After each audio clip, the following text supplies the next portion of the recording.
International Champions Cup, le PSG toujours privé de nombreux titulaires s'est imposé en toute fin de rencontre, 3-2, lundi à Singapour contre l'Atlético Madrid, le deuxième succès de Thomas Tuchel sur le banc parisien. Le champion de France a mené 2-0 avant de se faire reprendre dans les 20 dernières minutes. Postolacci a finalement libéré les siens contre un Atlético remanié. Le Paris Saint-Germain s'est fait peur jusqu'au bout et peut clairement remercier Virgilius Postolacci. Ce lundi, dans le cadre de l'International Champions Cup au National Stadium de Singapour, le PSG, qui menait 2-0 avant d'être rejoint, 2-2, s'est finalement imposé 3-2 contre l'Atlético Madrid. Les buts sont signés Christopher Nkunku, 32e, Moussa Diaby, 71e, et Virgilius Postolacci, 92e, contre des réalisations de Victor Mollijo, 76e, et Antoine Bernade contre son camp, 86e. Pour leur dernier match de préparation avant le début des rencontres officielles, les protégés de Thomas Tuchel redressent ainsi la barre et closent leur pré-saison sur ce probant succès. Paris continue à voir ses mondialistes revenir au compte-gouttes. Alors qu'Angel Di Maria n'a rejoint ses partenaires que dimanche à Singapour pour la fin de la préparation estivale, l'international argentin était déjà titulaire ce lundi, dans un 3-4-3 toujours aussi remanié. En face, l'Atlético Madrid était également privé de nombreux éléments.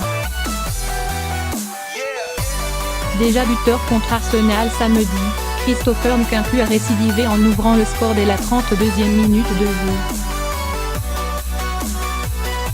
Nkunku et Diaby à leur avantage point si les Colchoneros se sont montrés les plus dangereux en première période notamment grâce à Kevin Gamero titulaire aux côtés de Luciano Vietto en attaque, la réussite était bien du côté parisien.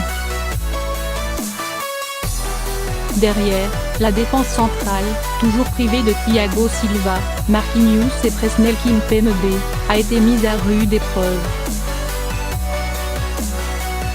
En témoigne le sauvetage sur sa ligne de Kevin Riemann, 41e, et l'ultime parade de Kevin Trapp, 45e, juste avant la pause. Au retour des vestiaires, Thomas Tuchel a pris la décision de changer tous ses joueurs de champ.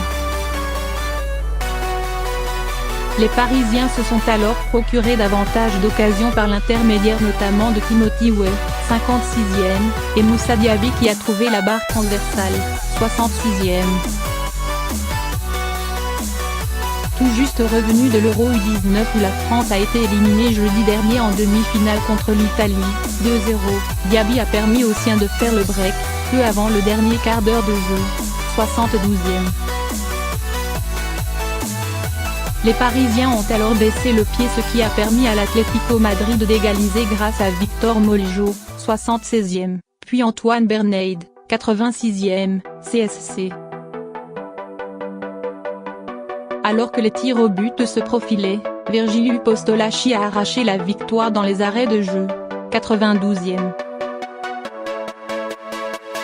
Place désormais aux choses sérieuses. Ce samedi, 14h, le Paris Saint-Germain ouvre officiellement sa saison contre Monaco, dans le cadre du Trophée des Champions. Sextuple tenant du titre, les Parisiens ont bien l'intention de rester sur leur lancée.